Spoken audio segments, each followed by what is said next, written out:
Says we're Tailgate live. Talk.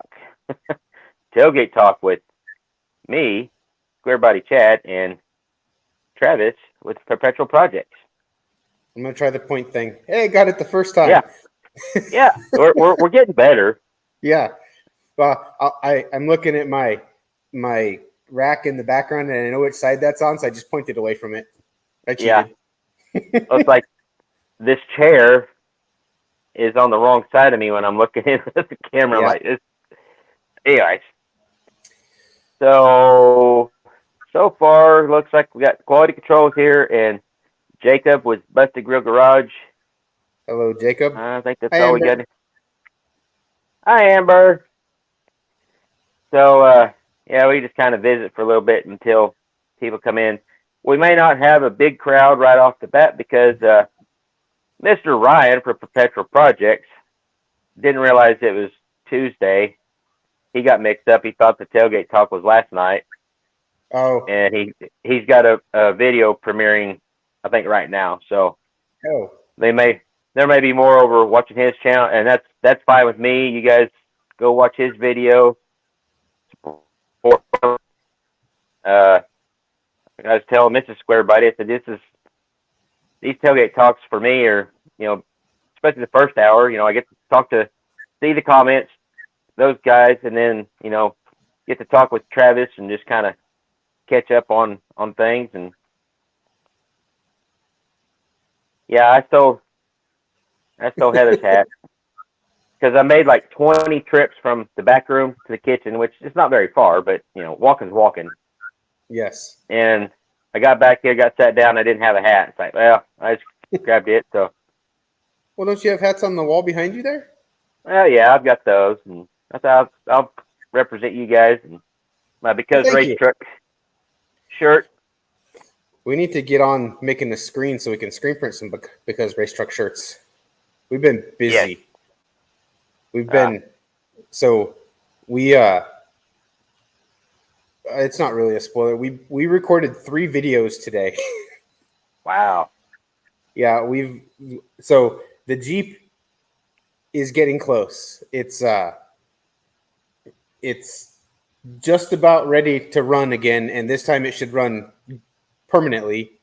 And then all I have to do is just finish some small stuff. Well, I got a huge obstacle with getting the transfer case in it, but I think that's all going to go pretty easy, and it's starting to move along at a much faster. It's starting to look like something now. So, but we're not doing any more Jeep specific videos because 1, we don't like making them, and 2, people don't seem to like watching them. So we're gonna save the editing time.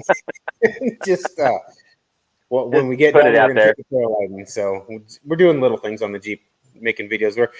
We've decided to scale back our long Sunday videos and do more short, like not necessarily how-to videos, more like this is what we came up with to solve this problem videos. Yeah. So, yeah, those go over really well. And they keep doing well. They're long term, the bread and butter kind of stuff. We got Robert Magny in here, Turbo Tom 416. Quality Control asks about the weather. Because, here in southern Missouri, we're supposed to be getting a storm come through. I don't know. So that's why I set up in the house, because if it starts raining out in the shop, we won't be able to hear me. And I've got my battery pack in here just in case power goes out, and I got the light so I can set up real quick and be ready to keep rocking and rolling. We don't have to deal with any of that, and that storm just goes right around you, and you don't have to worry about it.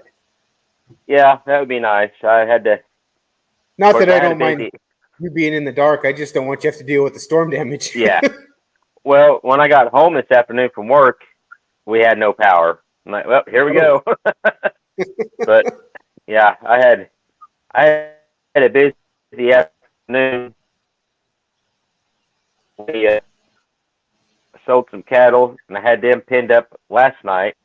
So that way, I was hoping when I got home from work, they would still be in the pen where I left them, and not have to chase them and gather them back up. But so had to get them loaded up, hauled up to the sale barn, get back, get the shop rearranged so I could pull the Duramax in there in case it does hail. I don't want any hail damage on it, and because we got stuff coming up, I'm going to need that truck. Yes. Which I thought, of course, we see if you seen in the video at the beginning of the video, my last one at the drag strip or going to the drag strip. Yeah, we almost had. I thought we had some serious issues going on with that, but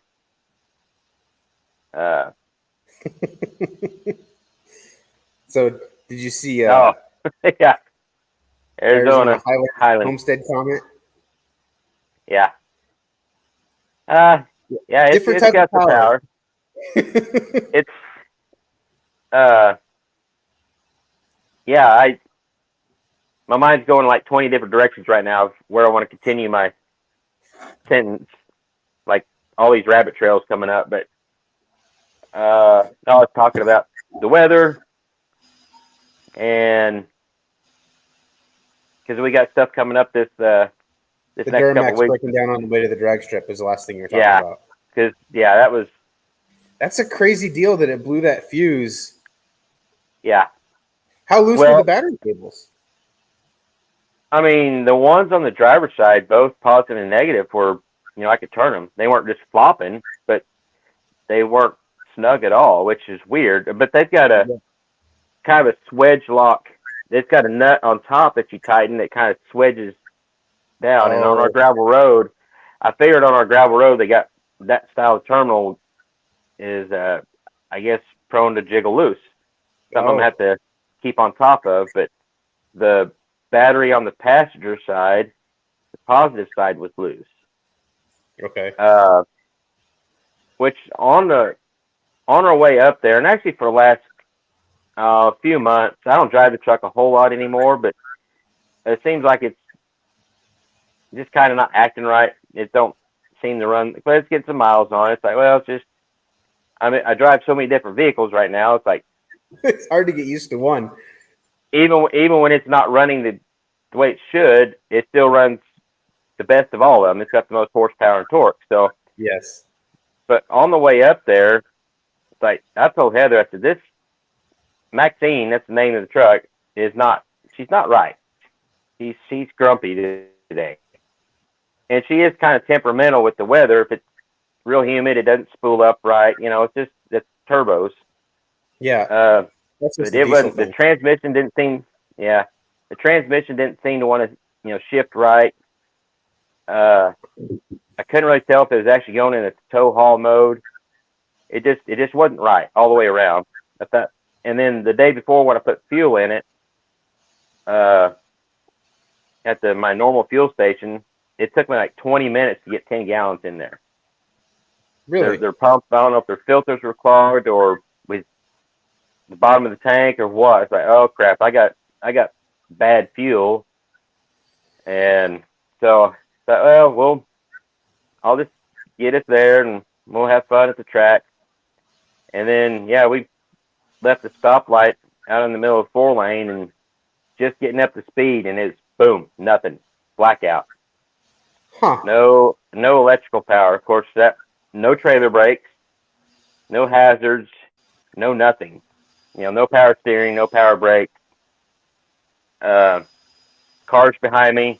Like, I'm trying to get off the road and find there's a turn off. And I got whipped around that turn off. And it was pretty lucky that I had the O'Reilly's guy just drive by. I was gonna say, what are the chances of finding some random road and an O'Reilly guy drives by as you're broke down there and offers to bring you back parts? Well, he didn't offer. I had to talk him into it, but he's like, well, I'm not the normal delivery guy. He said, I'm not sure if they'd be okay with me doing that. I'm like, could you at least give me a ride to town or something? I don't really want to leave my wife here by herself in the truck. But anyways, he's like, he called the store and they said it'd be fine. And they had 2 of the fuses. I said, bring me both of them. Yeah. But yeah, that was crazy. And the only thing I could think of is those terminals being loose. There was a voltage spike. Yeah. Next time, there's a lot of electrical stuff going on that truck. Yeah. How big is the alternator on that? I bet it's huge. Well, physically, it's normal size, but No, I but I don't mean like I amp don't size. know what the amperage is on that alternator. I'll bet it's close I to guess it's 150 or 200. yeah. I'm gonna guess it's at least 200, but yeah. Of course, I have my meter and stuff with me. Had the tools with me. So that's what I So I was gonna started. say. Next time, take the street tires for squeaky, and then you have a backup plan to Well, get to town if you have to. that was my first thing. I was actually thinking that when I happened to see the O'Reilly's guy drive by. Yeah, I was just thinking, well, I'm gonna unload Squeaky. I could drive into town on them those slicks. They'll be fine. So that was kind of where I was heading to do, getting ready to do, and then I seen him. I was like, whoo, that's. But then after that, get it back together. I'm like, because when it shut down, it was violent. oh, I bet. Yeah, my wife's like, why did it make such a loud, like, it wasn't really like a bang, but whenever it shut down, it shook the whole truck, and the dash, everything goes boom. And Huh. I said, well, that's what I'm afraid of is with the voltage spike like that, it could have, the TCM could have commanded the transmission to go in every gear at once. Who knows? I mean, with the voltage spike, all sorts of weird things can happen. So I was like, Seems okay. I was, huh? Seems okay though. It's Yeah. driving fine. That's good. Oh yeah. That's the thing is it's actually, well, the rest of the trip there to the drag strip, I took it nice and easy, and I was nervous. Yeah, But on the way home, my two youngest boys showed up at the drag strip to watch and hang out, and I said, "Don't run off and leave, old Dad. You guys stay behind me and make sure I make it home." yeah. And got out on the highway, and once we got going, yeah, it's running. It's running like it used to, and it got me thinking. It's like these may have been loose for a while, and that's some of the weirdness I've been feeling with the truck. On these new cars, the electronic systems on them are so advanced, it's hard to say what kind of crazy problems something like that could cause. Yeah, yeah, because I was just a few little things, but yeah, it ran great on the way home. So I have And one. today, hauling cattle, it ran great. So Awesome. yeah, Talking about crazy electronic problems, Jeff has a 2005, I think it's 2005, 24 valve Cummins Dodge yeah, pickup. And this truck started having a problem where the indicator on the dash would go from the OD for overdrive. It would display 2, the truck would downshift, and then it would go back and it would drive for a while. Then it would display 2, never move the gear shifter. It went into a yeah, shop. It spent almost a year at the same shop. They replaced the batteries, they replaced the transmission, they replaced I think that was the biggest ones, but they replaced before he replaced the TIPM, which is the integrated power management system, the little controller that goes on that.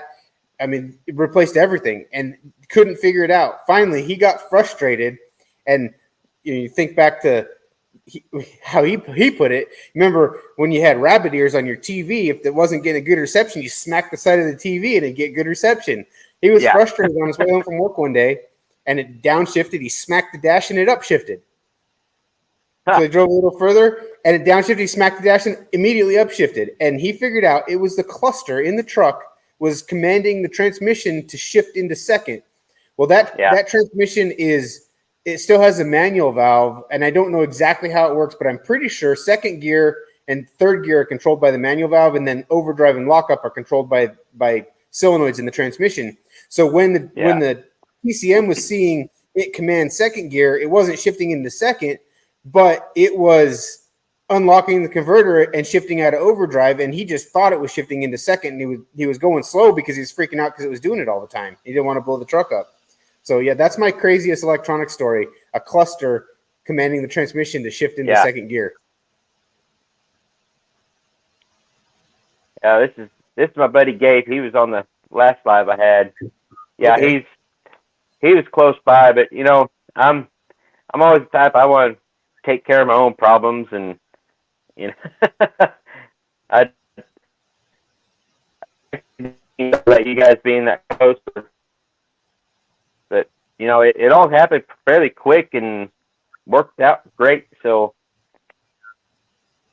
yeah, I know Gabe would have come and rescued me for sure, but yeah, it was I'm a with you. weird deal. I try not to call people when I'm broke down, and I don't know why. I'm very much a figure it out on my own kind of. I have called a couple of times. I don't remember what we were driving. I think it was Amber's Scion that she had. We broke a belt not too far from home. We had to call for a ride that day. I couldn't figure it out. We were out in the middle of nowhere. There's no way I was getting a belt put on it. So we called, and I went back and got a trailer and towed it home. But I usually almost always try to figure it out on the side of the road myself. I don't try to call people. Yeah. Hey, dudes with wrenches is here. How's it going? Yeah, I know, Gabe. I know you just give me a rough time, but yeah. So,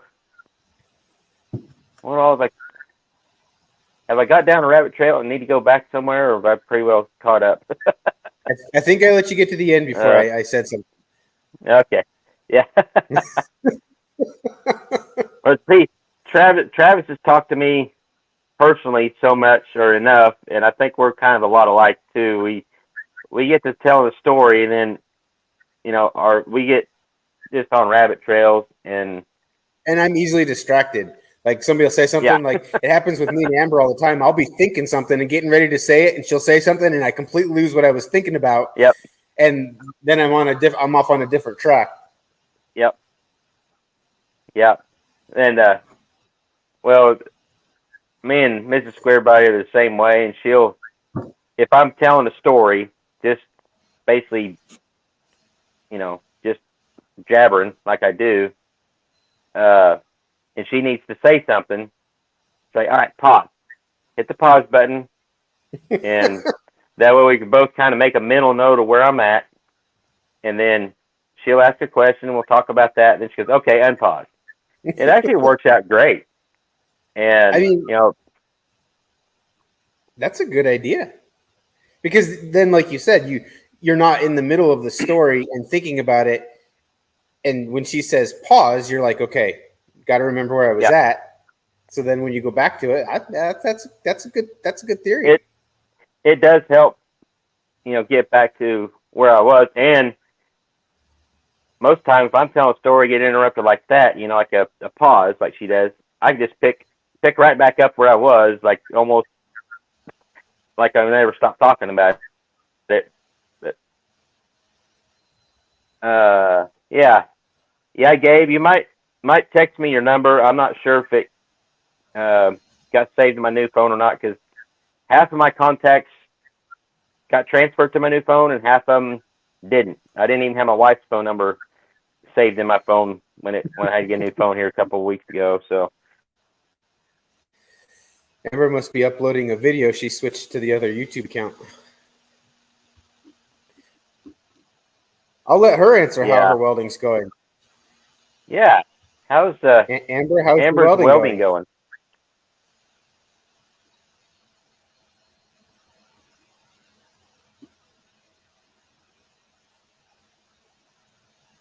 Oh, yeah.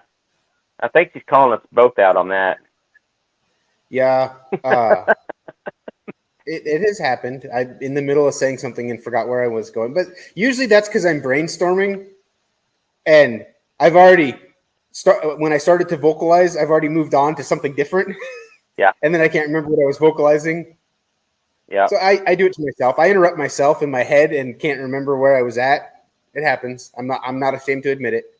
Yeah.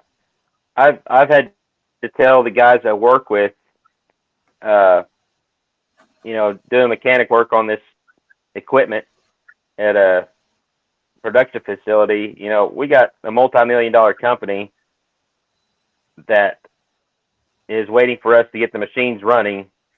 So it's like, I get focused, I get my own little zone, and the new guys are like asking questions, and I won't answer them.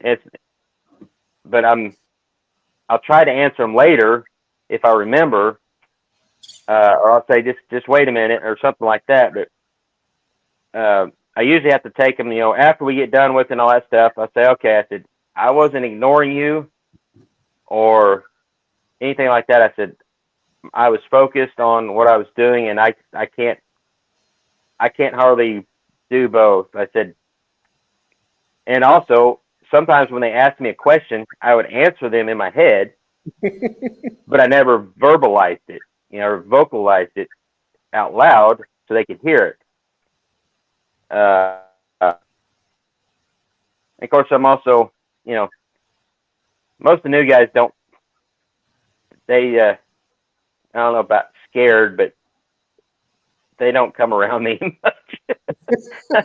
I'm the grumpy mechanic, and I'm quiet. That's what's so funny is one of the new guys we got a couple of weeks ago, me and him were there on a Saturday or Friday or Sunday, and it was just me and him, and they weren't running production. So we were just kind of hanging out, just piddling around with stuff, and we just got sitting in the shop and BSing, and I said something. He said something about a YouTube channel or something like that. So I said I've got a YouTube channel and all this. Like, really, you? You don't seem like a guy that's like social and like to talk about stuff. I said I am. I said I'm one of those guys that I'm really, really quiet. But if you ever get me talking, you can't get me to shut up.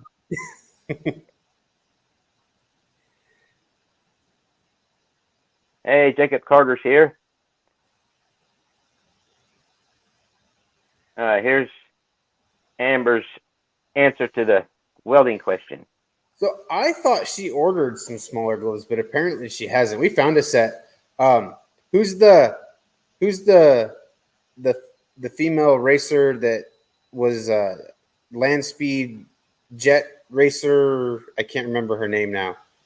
I don't remember the one that passed away here a year or so ago. Yeah, not too long ago.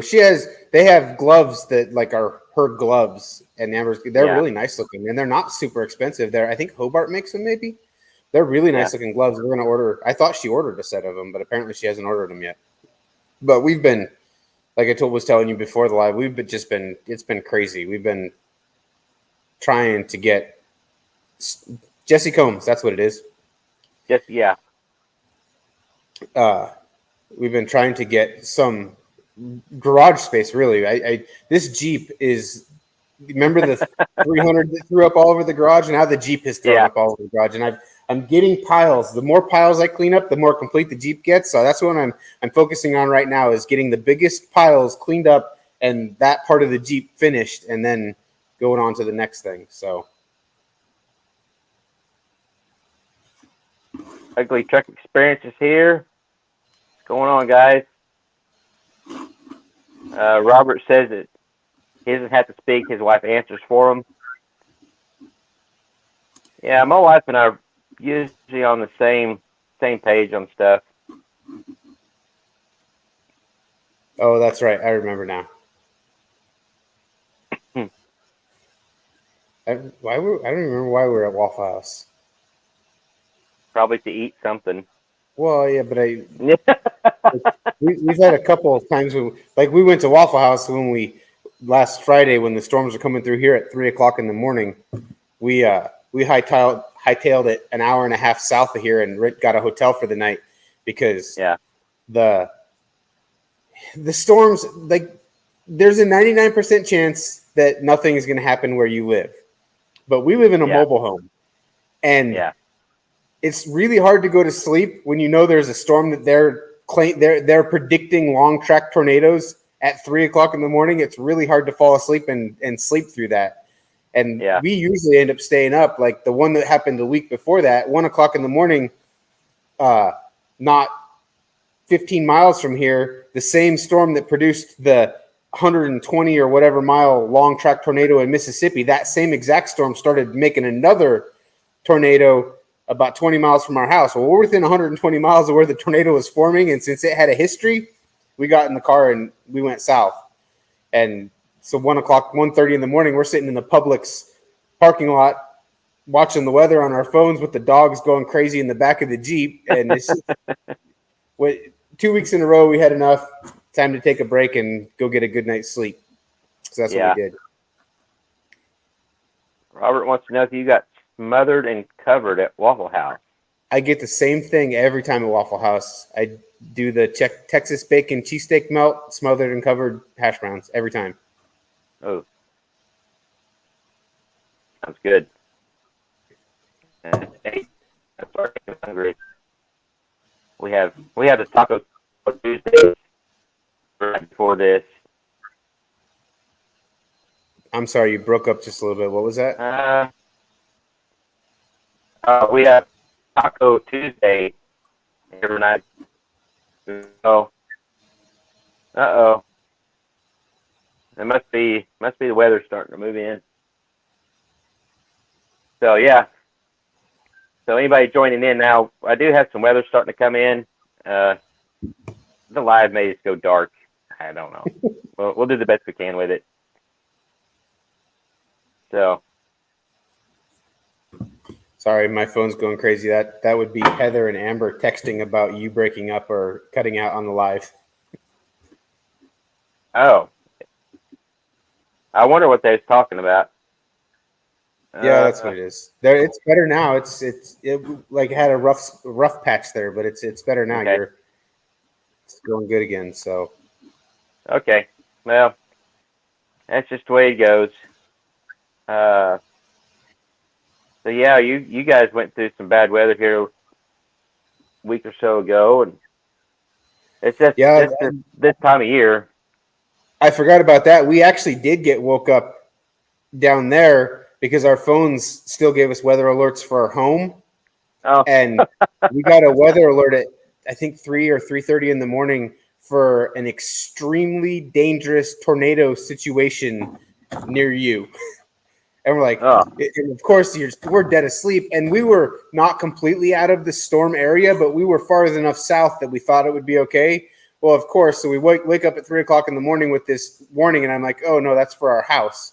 Well, then when we did get up at 4:30, whenever we finally woke up for the day, and now where we were at, Amber had found another weather forecaster that was in that area. And he's like, oh, looks like there's some rotation forming near Atala, which is where we were at. And then didn't say anything else, went on talking about something else. And Amber's on the live. She's like, I'm just going to ask him. So she's like, how's it looking in Atala now? And it was fine. Whatever it was just a momentary thing. But so, yeah, I'm not going to say that I would always sleep through the storms, but I probably could sleep through the storms. I'd probably just go to bed and hope that I woke up in the morning still in my bed and not in a tree. But she won't. She can't go to sleep when there's storms. Yeah, if there's a bad storm, we just pretty much just go to bed and don't worry about it. I mean, you're supposed to go to the lowest lying part of your house, and our whole house is a basement. So, we're underground anyways. Yeah. Gabe said he's got the 340J heads for you. Yeah. I'll be honest. If I was going to go that far with a motor for that car, back up, because I am going to eventually, but I wouldn't start with a 318. It's not original to the car. It's not numbers matching. The car is definitely not like a restoration project. Yeah. So the 318 is not the permanent solution. It's just it's in there. So let's make it run right solution. And then we'll move on to something that is a little more power friendly right from the beginning. If I don't do a late model Hemi swap, I have a 440 over there and a 400 over there. One of those will go in it instead. Because it definitely is heavy enough to need big block power or more. Yeah. reloading fun's supposed to get 12 to 20 inches of snow, I'm assuming. I'm hoping Holy that's cow. snow and not rain. Yeah. If that's rain, that's a serious rainstorm. Yeah.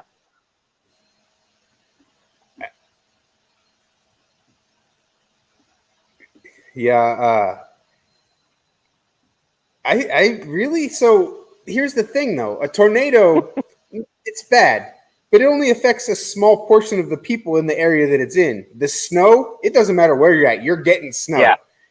Yeah. I would almost, I mean, if we had a storm shelter, I'd say I'll take tornadoes all day long over snow. But right now, since we don't have a storm shelter, I don't know. 20 inches of snow in Alabama would be a disaster for a very, very long time. But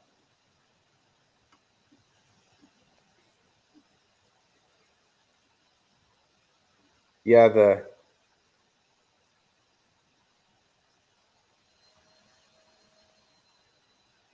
See if I missed anything in the chat here. I don't think so.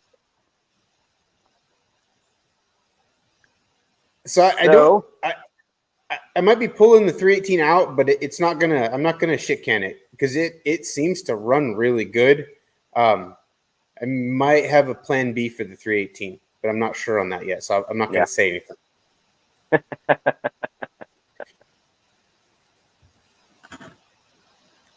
You could build a little stroker out of it to put in the spare parts truck, so we can have the stroker small block shootout.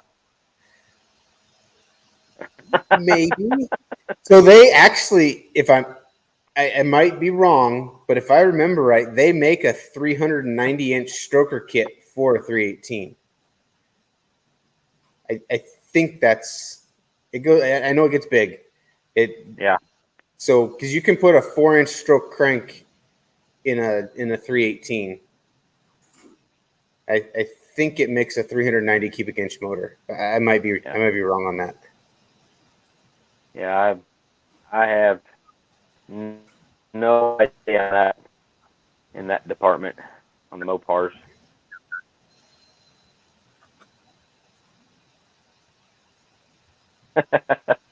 Jacob has square body fever. What's the buy? Yeah, I live with that fever every day. I was gonna say, if you got it, it's because you've been close to Chad. It's contagious. Yeah. Sometimes I'm scrolling through my phone and I just Are we there? Yep, you're here. Okay. Your screen blacked out, so I wasn't sure if I lost everything or not. But no, I'll be scrolling on Facebook and see all these nice square bodies, and sometimes I just have to shut it off and quit looking at them. You probably don't want to look at the comments on this live here. Yeah.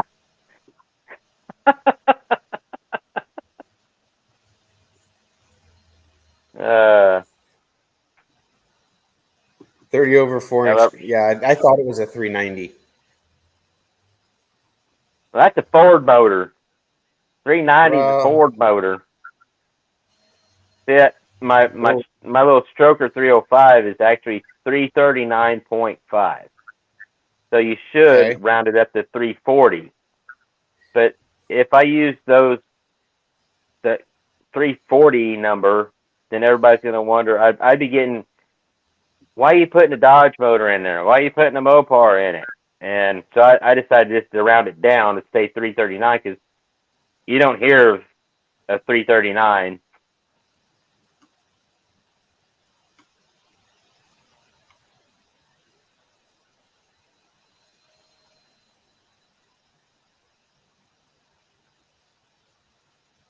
Let's see. Uh-oh. We're not.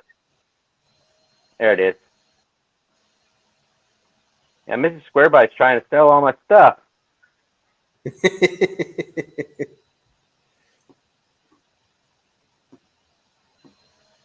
He's working on a cream puff killer. I think he's calling you out. Yeah, actually, I think he's got the trucks mixed up. He's thinking of Squeaky. Oh, okay. It won't take much to kill Cream Puff. He's a good daily driver. He gets me back and forth to work, and he's got a little bit of power, but definitely nothing to write home about. Now, once we get the big block in there, Matt, but he's still gonna be tall geared for now. I mean, I do have some dreams of making Cream Puff a really radical street-driven truck. Yeah. It's 4-wheel drive, isn't it, or is it 2-wheel drive? Have a it's 2-wheel drive. Oh, okay. But I could have a big block automatic. Have my small block 4-speed weird truck with Squeaky, and then I could build Cream Puff into something more along the lines of actually wins races or goes fast. Because but keep it streetable, keep it go to drag and drive or just drive to work. But so yeah, back to his comment on the 2000s of main bearing clearance. I'm assuming that is a Chevy product of some kind, and I'm sure I think he's building it's a Mopar. I can't remember what size it is. He's building. Oh, is it a Mopar? Yeah. Oh, you're breaking up.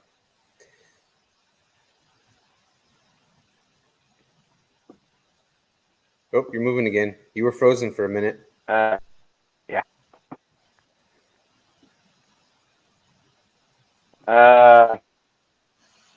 Big block Chevy.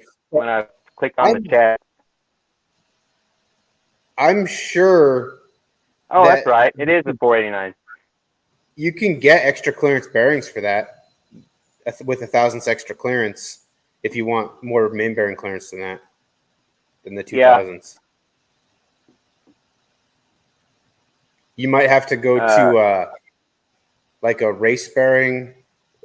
We used the King race bearings, and you could get extra clearance. And then you could also get 1,000 tighter clearance if you needed to tighten up main bearing. And you can use halves. Like you could put all the extra clearance bearings, but if you're gonna mix them up, you need to make sure you put all the same size bearings on the same side, so that it doesn't like we would put. I think we used to put the extra clearance bearings on the top, and then the regular ones on the bottom,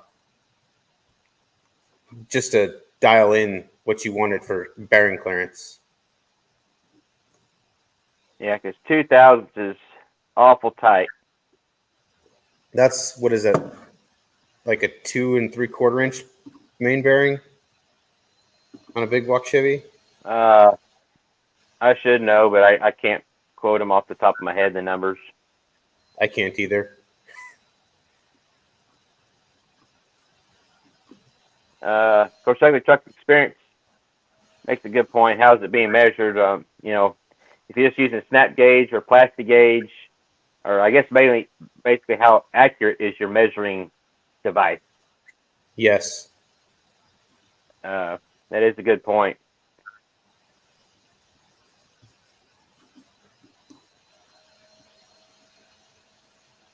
Yeah, that's right. He's got a 489 big block that he's putting together. Who was there? Someone else that I think has been in on the chat before that has a Dodge pickup. That would be Robert. Robert, yeah.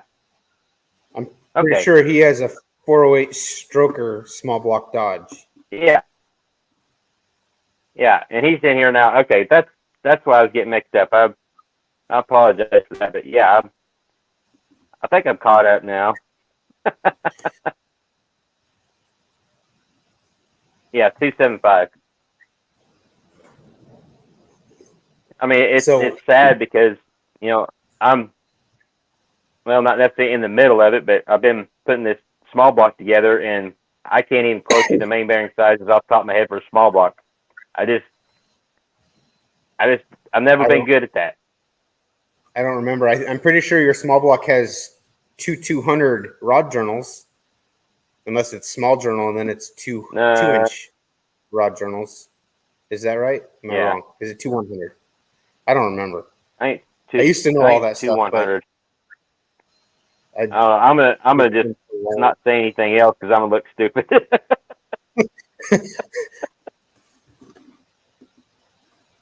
Oh no, he has a Stroker 318 in his D150. That's right. Okay.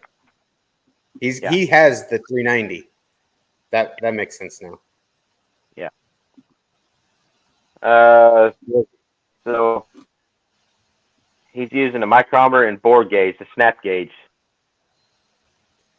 Which those are fairly accurate. So Well, I definitely want to like a dial bore gauge, not like a snap gauge, like the one with the indicator on it. Okay.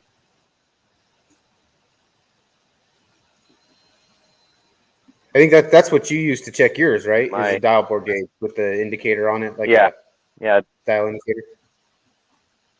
Yeah. Going on, Lars? How's it going, Lars? LP94's here. But yeah, I've never been good at remembering numbers. I just have a bad memory when it comes to stuff like that. But it goes back I'm good at numbers, but I have to use it if I like. It's been I was looking at Facebook. I finished the 406, which is the last Chevy engine I built, and it was finished being put together in 2005. So it's been a little while since I worked on a. Yeah. It's crazy. No, it wasn't. It couldn't have been 2005. I was still in the Air Force 2005. Now I can't even remember what year it was, but it was 10 years ago at least. Yeah. We quit racing in 2013, I think. So I'm bad enough that I have to sometimes look up the standard bore of a 305 just to remember what my bore size is. And I could tell you a small block Chevy, a 360 or a 340, but they're all the 340 being the oddball. It's 40 thousandths over, but other than that, I don't like a 318 has one of those odd small bore sizes, and I there's no way I can remember that. I know a 440 now because I just built one. I'm pretty sure if I'm right, it's standard 305 bore 3.736. Yeah. Richard says 2011 must have been when we finished building the 406, which I got a video the other day. It is making noise again. It was making some, according to Richard, some sweet C16 exhaust fumes the other day.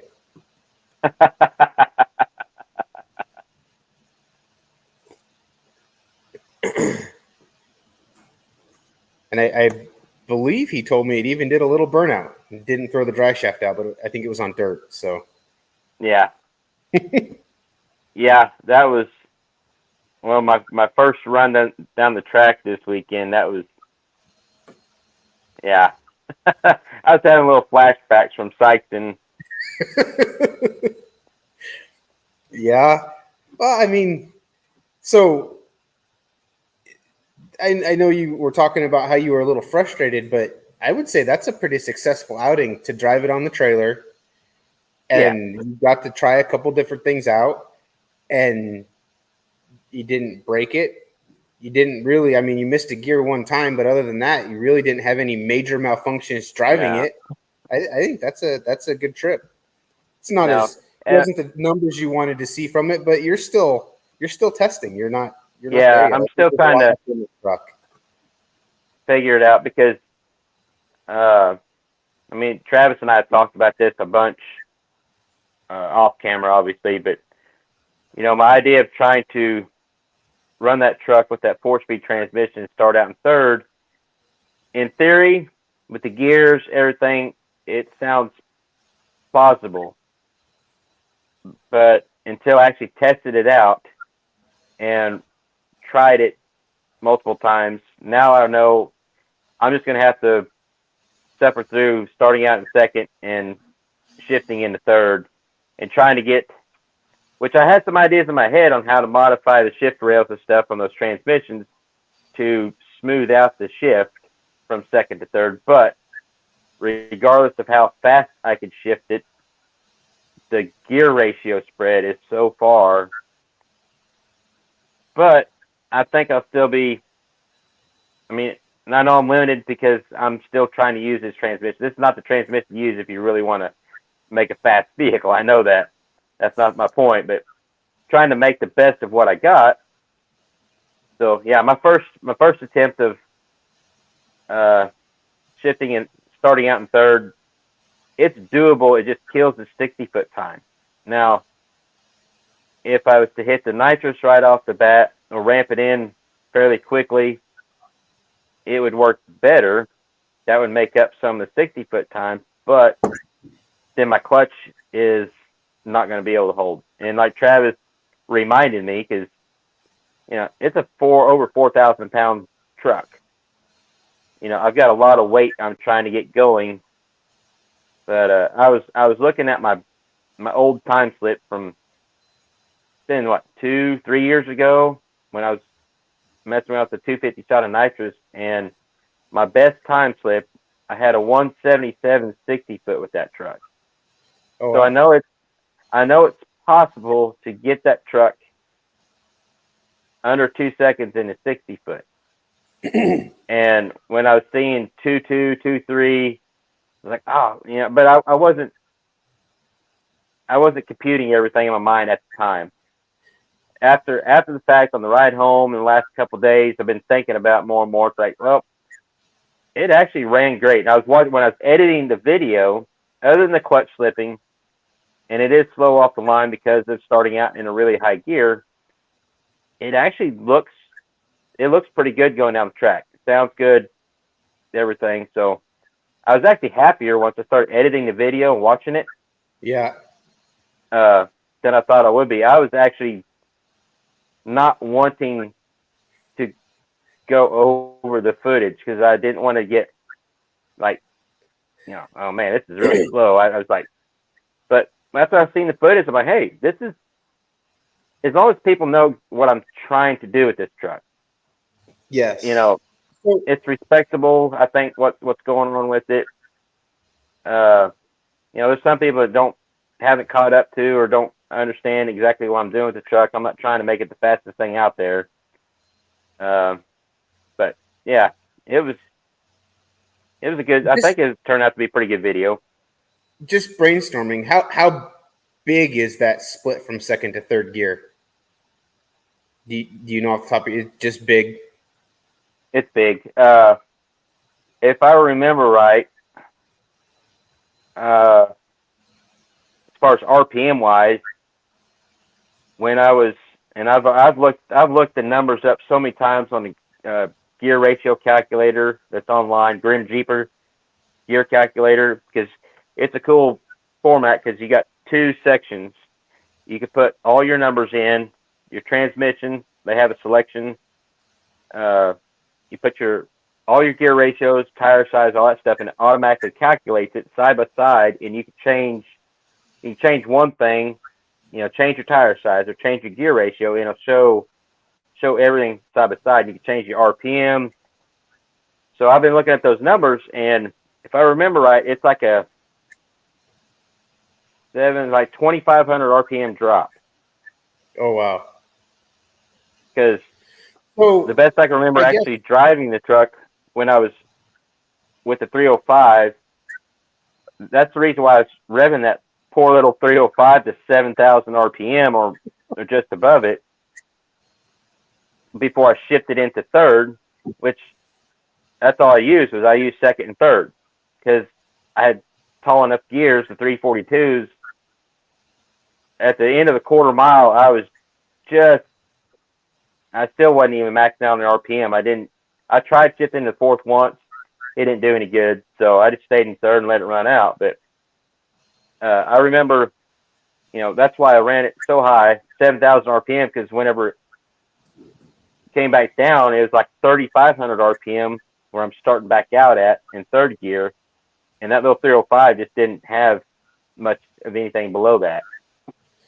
So I think, I guess my thought there is, since now you seem like you're more focused on 8th mile. Yeah. And you were talking about having everything to swap to 410 gears, you wouldn't have to buy anything. Yeah. What if on the big block you swapped to 410 gears and tried to run it in second and third only? I don't know if you'd be able to go fast enough in third gear, because if you get low 8s, high 7s in the 8th mile, you're talking probably upwards of 90, maybe 92, 93 miles an hour. I don't know if you'll be able to go that fast with 410s in third gear, though. It might be the problem. Yeah. Well, I figured out with the 29-inch tall tires, or even 28s, which I think is what I'm going to go to, because there's a lot of classes that you got to run at 28 10.5. I wish I'd have bought 28 10.5s instead of 29 10.5s. Yeah. I'm not going to be able to afford to have 2 sets of tires for whatever. So I'm just going to buy, and I'm thinking about actually going with some 275/60 drag radials.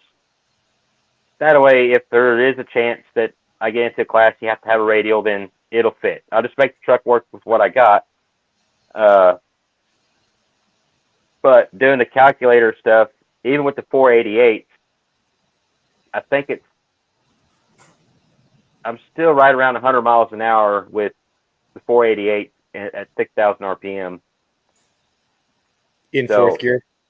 Yeah, in fourth gear. So the third gear thing probably would never work. No. Well, and the other thing is that big block is, I really don't want to, we were talking about this earlier, but I really don't want to beat it up too much more. And so I thought about doing the 410s, seeing how it does with the big block, but I think I'm just going to call it good.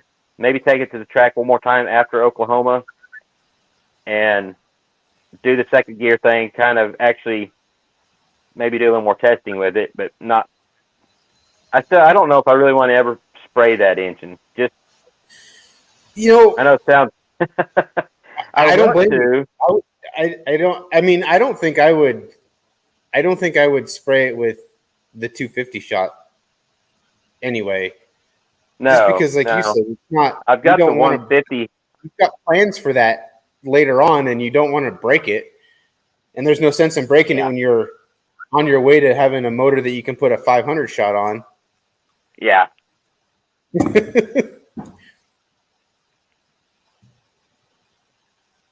Okay. I think he's got the gear ratios for second and third on the SM465. That is a big split. It's a big jump. Hey, Ryan's here. What's going on, Ryan? How's it going, Ryan? But yeah, I've got the 150 shot jets in the nitrous plate right now, and I know that big block will handle it. It's just, do I really want to beat on it that much more? I really do. I think I might put the 100 shot jets in it.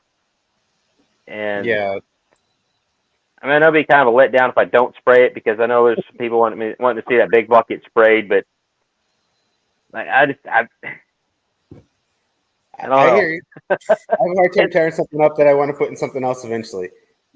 And it's just the finances. I try not to worry about that too much, or say much about that, but that is a big factor. If I blow that big block up, well, that's another one I got to rebuild. I'm not afraid to blow it up. I'm not afraid to build it. I just, I'm trying. I don't have Cletus McFarland money right now, so yeah, I can't do some of the stuff they do. Sometimes oil pressure just to let the rods out of it. Yeah, this is. I mean, I tried that. Well, I didn't try the oil pressure thing or low oil, but I tried to kill a 305 and it wouldn't die.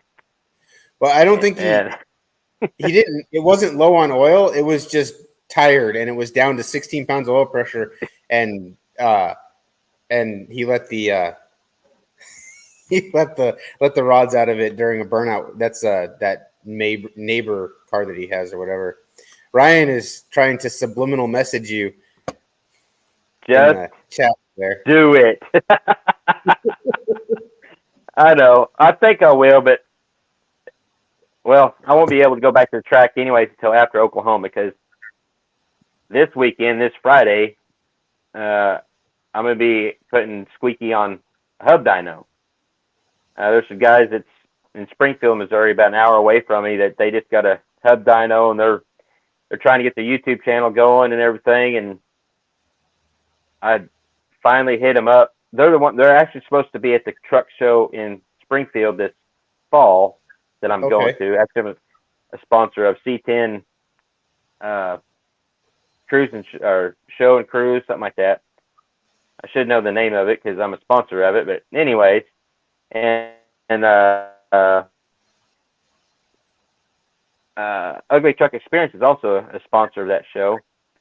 But that they're going to have that dyno at the show, and by then I'll have the 339. So I really wanted to have kind of A to B comparison of the power the big block makes compared to the 339. I'm not going to do a bunch of tuning. You know, they said how much it was an hour, and they could probably get 2 to 3 pulls in an hour. I said I just want to just see what it makes. If we have time, if everything's going good, I might spray it there on the dyno. Yeah.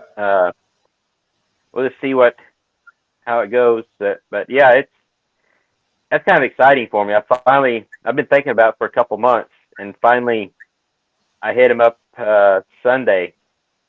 I sent them a message, and you know, they got right back with me. We chatted a little bit on Messenger about hooking my beast up to their dyno. I said, you know, I don't want to break it or nothing, but yeah. But well, they're you know, one of their mottos is records are meant to be broken. Of course, you know, they've got guys that's almost making 3,000 horsepower on this thing.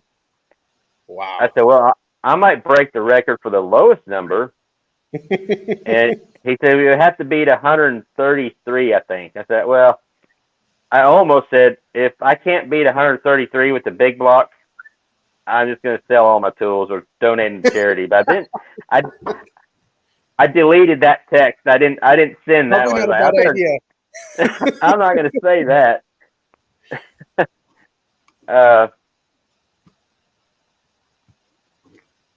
Yep, Oklahoma. I'll be in Oklahoma at the it'll be Norman, Oklahoma, at the Truck Gathering Truck Show next weekend, or not this coming, but the next weekend, the 14th. 14th and 15th. Unfortunately, aren't going to make it. Yeah, I was going to mention that, see if you want to even talk about it, but I don't. We just yeah. So we have an amount that we're comfortable with, and right now, if we go to the truck show, we're going to break into that amount. And then if we don't replenish that before No Name Nationals, we won't. That's kind of like our safety net, and we'll use it if we have to. And I just don't want to use it now, just in case things don't smooth out between now and September. Because if it's gone now, then we can't. We potentially might have to miss No Name Nationals, and I'm just not that into shows. I was going to hang out with you guys and meet some people. It's really not my scene anyway, and so we just had a slow month with trucking and just not ready to. And I was actually hoping the Jeep would be gone. Once it's gone, everything's great. But we've been dumping money it feels like we're just dumping money down a hole there. But once it's done, we should be able to get a significant portion of that, if not all of it, back, and then we'll be golden. Just the timing didn't work out. I really thought it would be gone by now. I was hoping to have it gone in March, but now here it is April, and it still doesn't move under its own power. So. All right, but it's getting closer. We're gonna hit the pause button. Oh yes, we need to go. We need to go to the after hours live, and Ask Reloading Fun. You guys come back in the after hour show. Let's see. Perpetual Project, or Amber's got the link there. Oh, there it is. Hit that link. Go to the after hour show. We'll start up in about 5 or so minutes. Give us time to kind of get switched around. So check us out on the after hour show, and we can continue. We'll hit the unpause button and continue the conversation there. And if anybody wants to jump in on the live, I'll see if Amber can help me out and get the link in the comments to let people in on. I guess I have to do that, won't I? Anyway, we'll be back. How about that? All right. See you in a bit. All right. Bye.